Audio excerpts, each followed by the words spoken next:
इस वीडियो के अंदर हम लोग सीखेंगे कैसे आप अपने वेबसाइट के फॉर्म के डेटा को यूज़र से इनपुट करा के उसको डेटाबेस में स्टोर करके कैसे रख सकते हो।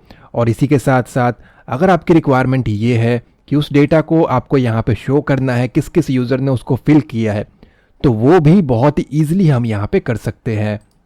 एग्जाम्पल के लिए मैं आपको दिखाता हूँ। इस वेबसाइट के ऊपर हमने यहाँ पे काफ़ी सारे फॉर्म क्रिएट किए हुए हैं, जैसे कि हमारे पास यहाँ पे कॉन्टेक्टस का फॉर्म है, ऑर्डर का फॉर्म है। इसी के साथ साथ नीचे स्क्रॉल करने पे हमारे पास यहाँ पे न्यूज़लेटर का भी एक फॉर्म बना हुआ है। यूज़र इनमें से किसी भी फॉर्म के डेटा को फिल करे। एग्जाम्पल के लिए अगर वो यहाँ पे कॉन्टेक्टस के फॉर्म के डेटा को फिल करता है, तो हम ये चाहते हैं कि वो हमारा चला जाए यहाँ पे डेटाबेस के अंदर, हमारे कॉन्टैक्ट फॉर्म के टेबल के अंदर वो डेटा हो जाए स्टोर। इसी के साथ साथ एडमिन अपने डैशबोर्ड पे आकर के जब भी यहाँ से कॉन्टैक्ट फॉर्म के ऊपर क्लिक करे तो वो डेटा उसको यहाँ पे शो हो।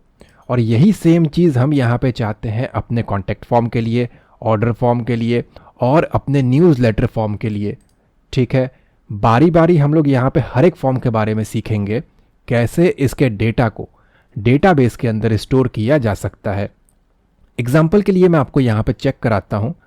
राइट नाउ अगर मैं यहाँ पे जाता हूँ न्यूज़लेटर के ऊपर, तो आप देखोगे सुनीता नेम से एक एंट्री पास है। ठीक, और अगर हम अपने डैशबोर्ड पे आते हैं, एडमिन के न्यूज़लेटर पे जा कर के हमने किया शो, तो लास्ट एंट्री यहाँ पे सुनीता की है।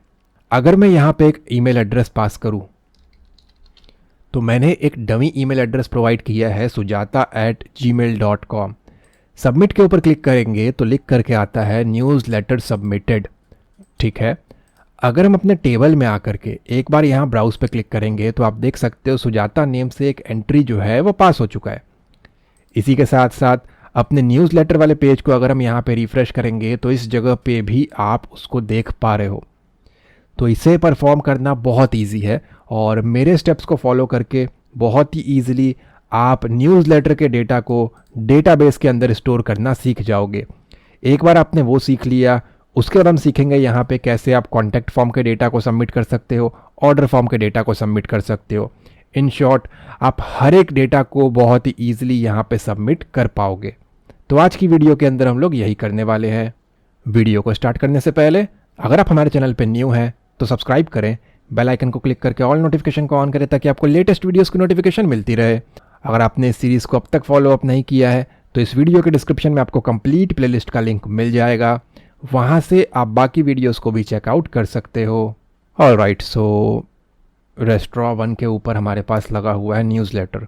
ठीक है, और हर जगह पे कोड ना करना पड़े इसलिए हमने इसको कॉमन जो है वो ऑलरेडी निकाला हुआ है। चलिए मैं यहाँ पे रेस्ट्रॉ वाले को क्लोज़ कर रहा हूँ, इसके डेटाबेस को डैशबोर्ड को मैंने क्लोज़ कर दिया। ठीक, सबसे पहले आपको एक काम करना है, अपाचे और MySQL को ऑन कर लेना है और मेक श्योर ये रनिंग कंडीशन में हो। एरर आ रहा है तो प्लेलिस्ट के अंदर उसका लिंक मिल जाएगा, आप देख लेना उसको सॉल्व कैसे करना है। और आपको यहाँ पे PHP MyAdmin इसको कर लेना है ओपन MySQL के ऊपर क्लिक करके। हमारा डेटाबेस हमने यहाँ पे ऑलरेडी क्रिएट किया था, जो मैंने आपको पहले सिखाया हुआ है। ठीक, तो उसके ऊपर मैंने यहाँ पे क्लिक कर दिया। अब आप एक चीज़ ध्यान दो, यहाँ पे मुझे यहाँ पे क्या स्टोर करना है, न्यूज़लेटर के डेटा को स्टोर करना है। इसमें यूज़र कितने इनपुट्स प्रोवाइड करेगा, कितनी एंट्री पास करेगा, एक ही है, ईमेल एड्रेस पास करेगा। ठीक है, तो यहाँ पे आकर के आपको अपने डेटाबेस के नेम के ऊपर क्लिक करना है और एक टेबल क्रिएट करने के लिए ये आपको बोलेगा और टेबल का नेम वो आपको यहाँ पे प्रोवाइड करना है। जैसा मैंने आपको वेरिएबल के नेम के लिए बताया था कैसे आप कर सकते हो, कैसे नहीं कर सकते, सेम रूल्स यहाँ फॉलो होंगे। बट PHP टेबल नेम के अंदर स्पेस को उठा लेता है और आपका कोड जो है वो चल पड़ता है। मैंने बहुत सारे केसेस देखे हैं जहाँ पे उस स्पेस के कारण बहुत प्रॉब्लम आया है और वो जल्दी मिलता भी नहीं है और वो लॉजिकल होता है, बेसिकली लॉजिकल एरर है, उसको ढूंढना बहुत मुश्किल हो जाता है। तो बेटर है कि आप यहाँ पे स्पेसिस का यूज़ ना करें। मैं कुछ इसकी बात कर रहा हूँ, न्यूज़ और लेटर के बीच में मैंने स्पेस दे रखा है ना, ऐसा ना करें। तो इसको यहाँ से इरेज करें, या तो आप इसको अंडरस्कोर की यूज़ कर, या फिर आप यहाँ पे अंडरस्कोर यूज़ कर लो। मैंने एक अंडरस्कोर यहाँ पे लगा दिया। नंबर ऑफ़ कॉलम्स कितने रहेंगे, हमें राइट नाउ सिर्फ एक की रिक्वायरमेंट है। ठीक, यहाँ पे कर दिया मैंने उसको 1। क्रिएट के ऊपर क्लिक करेंगे, कंट्रोल 0, जूम वापस 100%, तो आप देखोगे रेस्टोरेंट 1 के अंदर। ऑलराइट, सो क्रिएट एक्चुअली हुआ नहीं था। ओके, तो यहाँ पे ये आपसे पूछेगा नेम। अब ये है फील्ड का नेम, कॉलम नेम, जो मर्जी रखो। हम यहाँ पे ईमेल को स्टोर करने वाले हैं, तो उसको कर दिया मैंने ईमेल। एक और चीज़ का ध्यान दें, फर्स्ट लेटर आप चाहो तो कैपिटल कर सकते हो, बट कोशिश करें या तो कैमल केस यूज़ करें, या सारा स्मॉल करें, या सारा कैपिटल करें, मिक्स ना करें। कई बार हम उसको टाइप करते टाइम मिस्टेक कर देते हैं, तो प्रॉब्लम आता है। उसका टाइप क्या रहने वाला है, इसको हम डिटेल में पढ़ेंगे। फिलहाल के लिए ईमेल किस टाइप का है, हम उसको कर देते हैं यहाँ पे टेक्स्ट या फिर वैरकैर। टेक्स्ट का एक रेंज लिमिटेड है, वैरकैर के अंदर हम काफ़ी वैल्यूज़ को स्टोर कर सकते हैं। आप देख सकते हो यहाँ पे लिख करके आ रहा है 65,535, कुछ इस जगह पे, सी दिस। तो इससे ऊपर अगर गया तो उसको आप स्टोर नहीं कर पाओगे। ऐसे ही वैरकैर का एक लिमिट है और वो बेटर है एक्चुअली, उससे ज़्यादा स्टोर कर लेता है। तो मैंने कहा वेरियस कैरेक्टर, इसमें अल्फ़ाबेट, न्यूमेरिक, नंबर, सब कुछ जो है वो आ सकता है। और ईमेल के अंदर ABCD हो सकता है, स्पेशल कैरेक्टर भी रखते हैं हम लोग, @ वगैरह, कुछ इस तरीके से। देन हमसे पूछा जा रहा है लेंथ या फिर वैल्यूज़, ये वाला। अब ये कैसे काउंट होगा, एग्जाम्पल के लिए aman@gmail.com। अब इसके लेंथ कितनी है, तो देखो 1 2 3 4 5 6 7 8 9 10 11 12 13 14, ठीक है, 14 हो गया इसके कैरेक्टर्स का लेंथ। ऐसे ही जो यहाँ पे आप इनपुट करा रहे हो वो कितने कैरेक्टर्स तक जा सकता है, ईमेल 40-50 तक हो सकता है आई गेस। मैं कर देता हूँ 40, सही से करना, क्योंकि अगर इससे ऊपर गया तो डेटा उस पर्सन का स्टोर नहीं हो पाएगा, ठीक। इसके बाद आपको सिंपली यहाँ पे सेव के ऊपर क्लिक करना है, तो आप देखोगे जो ये पहले खाली था, अब यहाँ पे आपको देखने को मिल रहा है न्यूज़ लेटर। हमारा टेबल बन चुका है और हम नेक्स्ट टेबल को यहाँ पे क्लिक करके बना सकते हैं, या फिर यहाँ पे क्लिक करके नॉर्मल तरीके से क्रिएट न्यू टेबल करके भी उसको बनाया जा सकता है, ठीक है। चलिए, तो टेबल हमारा यहाँ पे क्रिएट हो चुका है। अब हमें जो भी करना है वो है हमारे PHP फाइल के अंदर। तो यहाँ पे आकर के मैंने अपना PHP का फोल्डर ओपन कर लिया। एक चीज़ और, अगर आपको यहाँ पे कुछ न्यू फाइल दिखाई दे जो मैंने आपको नहीं पढ़ाया है तो उसको इग्नोर करें। मैं कुछ फीचर्स यहाँ पे प्रैक्टिस कर रहा होता हूँ, डेट्स वाई आपको वो देखने को मिलेगा। यहाँ पे हमने क्रिएट किया हुआ है न्यूज़ लेटर PHP, ठीक। डेटा इंसर्ट करने के लिए सबसे पहली रिक्वायरमेंट हमारी ये है, फॉर्म का टाइप PHP होना ही चाहिए। एक चीज़ और, जब आपकी रिक्वायरमेंट ये है कि आपका जो फॉर्म है इसका डेटा डेटाबेस में स्टोर हो जाए, तो उसका मिनिमम रिक्वायरमेंट ये है। आप देख सकते हो ये फॉर्म बना हुआ है, उसमें एक फील्ड है, एक बटन है। हमारी रिक्वायरमेंट ये है कि आपने फॉर्म टैग लगाया हो। PHP में अगर डेटा को डेटाबेस में स्टोर करना है तो फॉर्म टैग लगा हो। कई बार क्या होता है कि हम डायरेक्टली div वगैरह लिखते हैं और बिना फॉर्म टैग के स्टाइल वगैरह कर लेते हैं, क्योंकि हम स्टैटिक वेबसाइट बना रहे होते हैं, नॉर्मल डिज़ाइन से हमें मतलब होता है, डेटा कहीं स्टोर नहीं करना होता है। लेकिन इस केस में ऐसा नहीं है, डेटा स्टोर करना है तो मेक श्योर फॉर्म टैग लगा हो। फॉर्म में आपको देना है एक्शन इक्वल्स टू और मेथड इक्वल्स टू। एक्शन मतलब कि जब इस सबमिट बटन के ऊपर क्लिक होगा तो क्या करना है। जब मैं यहाँ पे अपने डेटा को टाइप करके इस बटन को प्रेस करूँगा तो क्या करना है। ऑब्वियसली डेटा सेव करना है, वो एक अलग चीज़ है। उसके बाद क्या करना है, क्या इसको दूसरे पेज के ऊपर ले करके जाना है जिसके ऊपर लिखा होगा थैंक यू फॉर रजिस्टरिंग या ऐसा कुछ भी मैसेज, तो एक्शन में आ जाएगा उस पेज का नेम। अगर इसी पेज पर रहना है तो खाली छोड़ दो या फिर हैश लगा दो, ठीक। मेथड कौन सा यूज़ करना है, PHP में अपने डेटा को डेटाबेस में स्टोर करने के लिए हमारे पास दो मेथड है, एक है गेट, एक है पोस्ट। गेट पुराना मेथड है और वो सिक्योर नहीं है। अब इसका मतलब ये नहीं है कि हम गेट को यूज़ नहीं करेंगे, उसके भी काफ़ी यूसेज हैं, ठीक। हम इन दोनों को मिक्स भी करते हैं, लेकिन गेट मेथड का यूज़ करके आपको अपने डेटा को स्टोर नहीं कराना है। अगर कराओगे तो यहाँ पे वो पूरा का पूरा डेटा, आपका पासवर्ड, जो भी आपने जितने भी फील्ड बना रखे होंगे वो दिखाई देगा। बैकएंड में भेजने का हमारे पास एक यही तरीका है कि URL के ज़रिए हम अपने डेटा को स्टोर कराते हैं। पोस्ट मेथड में भी URL के ज़रिए होगा लेकिन दिखाई नहीं देगा। चलिए, मैं आ गया अपने कोड में और मेथड मैंने कह दिया इसको पोस्ट।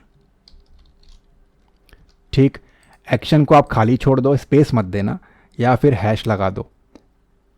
तो मैं एक फ़ाइल क्रिएट कर रहा हूँ, न्यू फाइल, और इसको सेव करेंगे।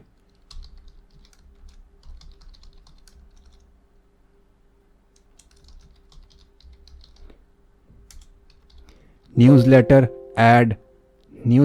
ऐड डॉट PHP नाम ऐसा रखा है ताकि देखने में समझ में आ जाए। ठीक, अब मैं कहता हूं कि जब बटन के ऊपर क्लिक होगा तो कौन से पेज के ऊपर जाएगा?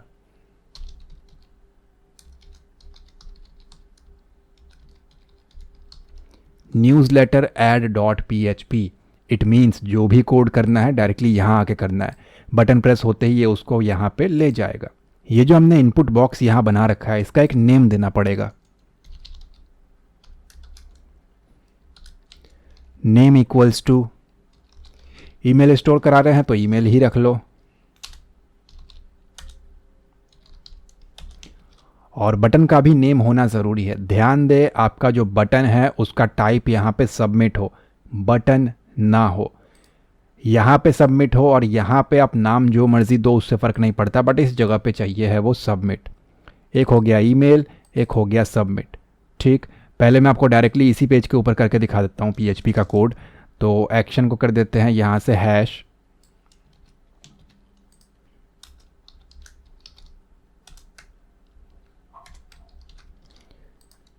तो मैंने यहाँ पे PHP को स्टार्ट किया एंड क्लोज किया। ठीक, मैंने कहा इफ़, अगर $_पोस्ट सिंगल कोट सबमिट। अब इसका क्या मतलब है? इसका मतलब कुछ इस तरीके से समझ लो कि अगर इस बटन के ऊपर क्लिक हुआ है, तो हम स्पेसिफिकली क्लिक को यहाँ पे डिफाइन नहीं कर रहे, बट हम ये कह रहे हैं कि अगर ये बटन जो है वो प्रेस हुआ है, ठीक, सबमिट बटन के ऊपर प्रेस हुआ है, तो क्या कर? तो मैंने कहा पोस्ट मेथड की हेल्प से ईमेल को गेट कर ले, अपने पास बुला ले। बेसिकली पोस्ट मेथड की हेल्प से ईमेल को पिक कर अपने पास बुला ले। ये जो ईमेल का स्पेलिंग है ये एज इट इज़ आपने जो यहाँ पे नेम दे रखा है अपने फील्ड में उसके साथ मैच करना चाहिए। इस बात का आपको ध्यान देना है। अब ये इतना बड़ा सेंटेंस हमें ना लिखना पड़े आगे, इसलिए इसको एक वेरिएबल के अंदर स्टोर करा दिया जिसका नाम मैं यहाँ पे दे रहा हूँ ईमेल। ठीक, एक ही रिक्वायरमेंट है, हमें सिर्फ ईमेल को स्टोर करना है अभी के लिए। अब ईमेल मेरे पास आ चुका है, बटन प्रेस हो चुका है, तो कुछ ना कुछ यहाँ पे डेटाबेस की क्वेरी को रन कराना पड़ेगा। तो मैंने यहाँ पे कहा मुझे इंसर्ट करना है इस वैल्यू को, इस डेटा को, इंसर्ट इनटू। अब इंसर्ट तो करना है लेकिन कहाँ पे इंसर्ट करना है?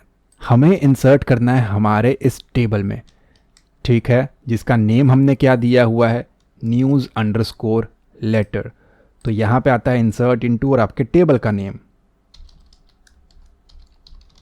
न्यूज़लेटर। अब आपको लग रहा होगा कि ये मैंने कैपिटल में क्यों लिख दिया है। देखो ये केस सेंसिटिव नहीं है, आप इसको स्मॉल में लिखो, कैपिटल में लिखो, कोई फ़र्क नहीं पड़ता है। इनफैक्ट आप चाहो तो अपने टेबल के नेम को भी कैपिटल में लिख सकते हो, भले ही हमने वहाँ पे स्मॉल में लिखा हुआ है, बट कोशिश करें टेबल का नेम जैसे वहाँ लिखा है एज इट इज़ यहाँ पे टाइप करें। तो मैंने कर दिया उसको इंसर्ट इनटू न्यूज़लेटर। किस फील्ड को इंसर्ट करना है? अब यहाँ पे जो आपको स्पेलिंग लेना है वो आपके टेबल में जो आपने फील्ड क्रिएट किया है ईमेल, एग्जैक्ट स्पेलिंग उसका यहाँ पे मैच होना चाहिए। तो मैंने कहा ईमेल, फील्ड का नेम है ये, न्यूज़लेटर में इंसर्ट करो। क्या इंसर्ट करो? एक ईमेल नेम से फील्ड है मेरे टेबल के अंदर, इस ईमेल के स्पेलिंग का ऊपर के किसी भी ईमेल के स्पेलिंग से कोई लेना देना नहीं है। अगर आप ऊपर यहाँ पे हेलो लिख रहे हो तो इस जगह पे हेलो मत लिखना, ये टेबल के अकॉर्डिंग चलेगा। तो ये जो टेबल का फील्ड है उसमें एक वैल्यू को इंसर्ट करना है, ठीक है, हो जाएगा। अब वो वैल्यू कहाँ से आएगा? तो वो वैल्यू ऊपर हमने ऑलरेडी मंगाया हुआ है, वो आप कर दोगे इस जगह पे कॉपी एंड पेस्ट। इसको आपको रखना है सिंगल कोट में। लाइन ख़त्म होने के बाद आपको यहाँ पे लगाना है सेमीकोलन। आगे हमें इसको चेक करना पड़ेगा कि ये सक्सेसफुली इंसर्ट हुआ है या नहीं हुआ है, तो इतना बड़ा लाइन हमें ना लिखना पड़े, इसलिए उसको हम रख देंगे एक वेरिएबल के अंदर, किसी भी नेम से रख लो। तो मैंने कहा डॉलर क्वेरी इक्वल्स टू, ये वाली क्वेरी हम चला रहे हैं इसलिए वेरिएबल का नेम हमने क्वेरी यहाँ पे रख दिया। ठीक, अब या तो ये चलेगा या फिर नहीं चलेगा, और क्वेरी को लिख देने से सिर्फ क्वेरी नहीं चलता है, उसको एग्जीक्यूट भी कराना पड़ता है। तो यहाँ पे मैंने कहा MySQLi अंडरस्कोर क्वेरी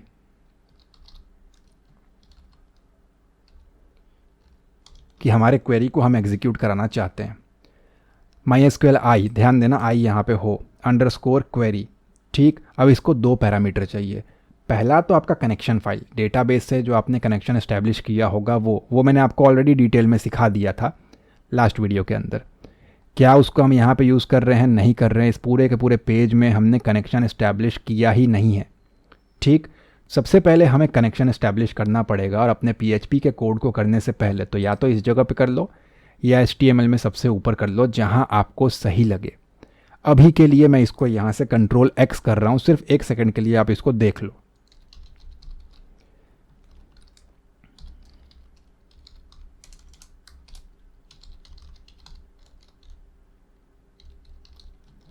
मैंने कहा इंक्लूड connection.php और इसके अंदर हमने सब कुछ सही लिखा हुआ है, परफेक्ट।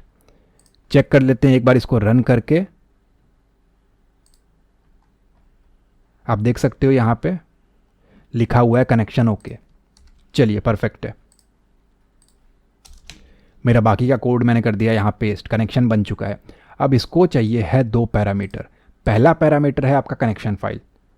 अब कनेक्शन फाइल जो हमने क्रिएट किया था, जहाँ तक मुझे याद है, उसके अंदर हमने बनाया था $con, और वो सक्सेसफुली हमारा काम कर गया था। तो पहला पैरामीटर हो गया आपका $con कि कनेक्शन आपको यहाँ से मिलेगा, इस वाले टेबल वगैरह के अंदर डेटाबेस, इस वाले टेबल डेटाबेस में इंसर्ट कर दो। कौन सी क्वेरी को इंसर्ट करें? ये वाली क्वेरी को। तो यहाँ आपने जो भी नेम लिखा होगा वो एज इट इज़ आपको यहाँ पे रख देना है। तो इससे क्या होगा, हमारा जो क्वेरी है वो एग्जीक्यूट कर जाएगा। अगेन अब ये किया है कि नहीं किया है वो भी चेक करना पड़ेगा, तो इतना ना लिखना पड़े इसलिए एक वेरिएबल यहाँ क्रिएट कर लेते हैं $data। आप कुछ भी नेम से रख लेना, कोई फ़र्क नहीं पड़ता। $data इक्वल्स टू, ये पूरा हो गया, उसके अंदर स्टोर। पहले मैंने क्वेरी रन कराया, इंसर्ट करो इस टेबल के अंदर, इस फील्ड के अंदर वैल्यू रहेगा ये जो ऊपर फॉर्म से आया है, और ये हमारा टेबल से मैच कर रहा है। उसके बाद किया मैंने इस क्वेरी को एग्जीक्यूट। 2 पैरामीटर चाहिए इसको, एक कनेक्शन फाइल और दूसरा चाहिए हमारा क्वेरी। या तो ये क्वेरी चलेगा या नहीं चलेगा। चलेगा तो डेटा इंसर्ट हो जाएगा, नहीं चलेगा तो फेल होगा। सिंपल सी बात है। तो कैसे पता चलेगा? मैंने कहा इफ़, अगर ये ऊपर का $data चल पड़े, $data के अंदर दोनों पैरामीटर है, ये वाला भी और कनेक्शन भी, तो सब कुछ इसी के पास है। अगर ये चल पड़ता है तो इको कर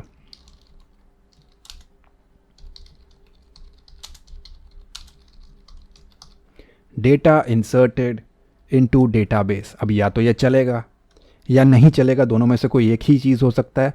नहीं चलने के बहुत सारे कारण हो सकते हैं। इफ़ अगर चल गया तो ऊपर का लाइन, नहीं चला तो फेल्ड। सब कुछ अगर सही होगा तो चल जाना चाहिए। ठीक है, मैं गया होम पेज पे, किसी भी पेज पे चले जाओ, न्यूज़लेटर जहाँ पे पड़ा हो। सिंटेक्स एरर इनटू क्या है, लाइन नंबर 40 पे, नहीं पता। Okay, line number 40, INSERT, insert into. Okay, दूसरे पेज पे चेक करते हैं। अबाउट अस पेज पे गया, पूरा का पूरा पेज ही गायब हो गया। ठीक है, अनएक्सपेक्टेड आइडेंटिफायर, ये आएगा डबल कोट में। चलिए, कलर हो गया सही, परफेक्ट, कनेक्शन ओके। चलिए, अब यहाँ पे एक डमी डिटेल पास कर देते हैं। अभी हमारा ये ब्राउज़ पे क्लिक करने से रिफ़्रेश हो जाता है, तो यहाँ से रिफ़्रेश करने की ज़रूरत नहीं है। मेक श्योर आप सही डेटाबेस पे हो और सही टेबल के ऊपर हो। यहाँ पे एक एंट्री पास करता हूँ मैं, amit@gmail.com, और सबमिट बटन के ऊपर क्लिक करते हैं और देख लेते हैं। तो आता है कनेक्शन ओके। ब्राउज़ पे क्लिक किया तो डेटा इंसर्ट नहीं हुआ। तो जहाँ तक मैं यहाँ पे एरर को फाइंड आउट कर पा रहा हूँ वो ये है कि यहाँ पे जो हमने बटन का टाइप दे रखा है सबमिट, नेम में S कैपिटल है, इसीलिए मैं सबलाइम या वीएस कोड को प्रीफर नहीं करता हूँ बैकएंड के कोड्स को लिखने के लिए, क्योंकि जैसे ही हम एंटर प्रेस करते हैं हम उस पर ध्यान देते नहीं हैं। और नोटपैड प्लस प्लस में हम क्या करते हैं, खुद से टाइप करते हैं, तो मिस्टेक्स होने के चांसेस कम होते हैं, लेकिन हाँ कुछ मिनट्स वहाँ पे ज़्यादा लगते हैं हमें कोड करने में। तो यहाँ पे जो नेम का एस है सबमिट में, वो करना है हमें स्मॉल। क्यों? क्योंकि नीचे जब हम उसके वैल्यू को रिट्रीव कर रहे हैं तो यहाँ हमने कर रखा है स्मॉल एस। एक तो ये फॉल्ट है। दूसरा फॉल्ट है हमारे पास यहाँ पे जो हमने इंसर्ट इनटू का लाइन लिखा हुआ है, यहाँ पे होता है वैल्यूज़। ठीक, भले ही आप सिर्फ और सिर्फ एक रिकॉर्ड को एंटर कर रहे हो, लेकिन आपको वैल्यू नहीं लिखना है, वैल्यूज़ लिखना है हमेशा।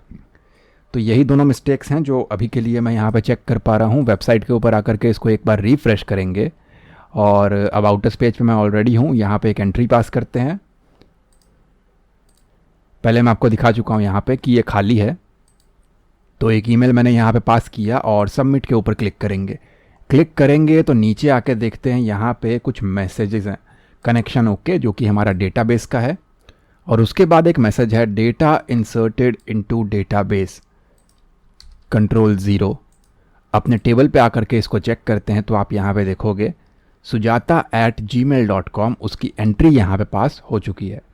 एक और ट्राई करते हैं, यहाँ पे कुछ और ईमेल प्रोवाइड करते हैं। तो मैंने कहा amit@gmail.com, सबमिट के ऊपर क्लिक करते हैं और यहाँ पे आके देखते हैं तो amit@gmail.com, इसकी एंट्री भी यहाँ पे पास हो चुकी है। लेकिन ये उतना अट्रैक्टिव नहीं लग रहा। नॉर्मल सा यूज़र होगा वो तो ढूंढता रह जाएगा ना, वो तो जनरली सोचेगा कि ऊपर कोई मैसेज आएगा या पेज पे मैसेज आएगा कि हाँ भाई आपका एप्लीकेशन सबमिट हो गया, या कुछ कंफर्मेशन ढंग का मिले। अभी के लिए ये कुछ खास नहीं है। फ़िलहाल एक काम कर सकते हैं कि अपने कनेक्शन फाइल में आकर के ये जो हमारा मैसेज है, अगर कनेक्शन बन ही रहा है सही से, तो खामखा कनेक्शन ओके क्यों प्रिंट कराऊं मैं, उसकी तो कोई रिक्वायरमेंट ही नहीं है। ठीक है, तो अगर अब आकर के हम देखें तो वो यहाँ से हट जाएगा, अभी भी हट चुका है।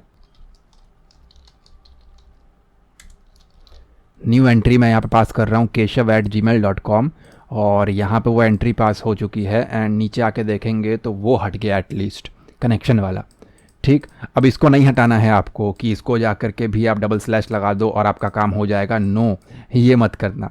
वो कन्फर्मेशन हमें एक्चुअली यूज़र को देना है और इसको सही हम करेंगे आगे आने वाले वीडियोस के अंदर। ठीक है, इस फॉर्म में बहुत सारे प्रॉब्लम्स हैं। एग्जाम्पल के लिए अगर मैं इस पेज को, अभी आप देखो कितने एंट्रीज पास है यहाँ पे, केशव नेम से एक है। लास्ट हमने किसकी एंट्री पास की है? केशव की।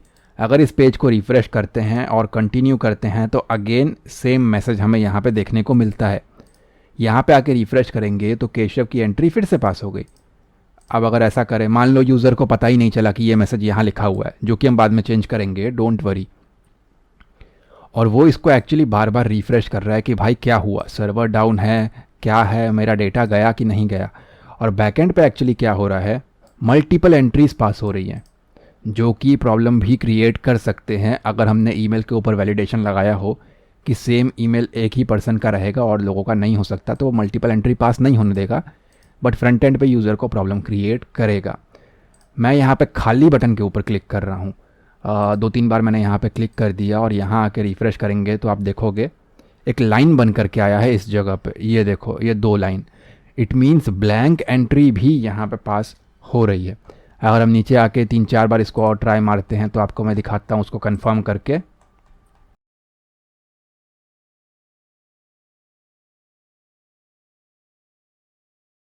मैंने कहा sumit@gmail.com और सबमिट के ऊपर क्लिक किया, ब्राउज़ के ऊपर क्लिक किया। अब आपको देखने को मिलेगा ब्लैंक एंट्रीज़ ऊपर पास हुई थी।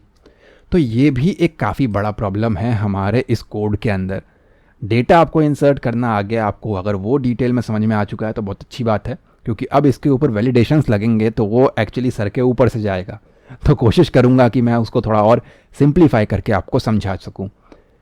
अच्छा, अब आते हैं जो हमने एक सेपरेट पेज बना रखा है, उसके ज़रिए इसको हम करते हैं।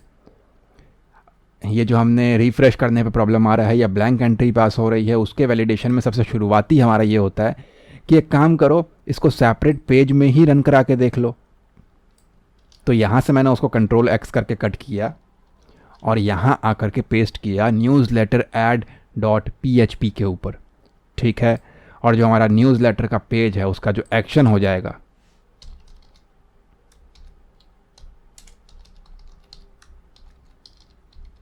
वो हो जाएगा न्यूज़लेटर add.php कि भाई इस फॉर्म के ज़रिए तुझे उस पेज के ऊपर जाना है और जैसा तुझे यहाँ कहा जाए वैसा कर। ऑब्वियसली इस पेज के ऊपर हमें कनेक्शन को चेक करना पड़ेगा डेटाबेस के साथ, क्योंकि फॉर्म के डेटा को हमें यहाँ पे इंसर्ट करना है। ठीक, एक काम करता हूँ, दूसरे पेज पे जाता हूँ और वापस आ गया यहाँ पे। पास करते हैं कोई एक एंट्री।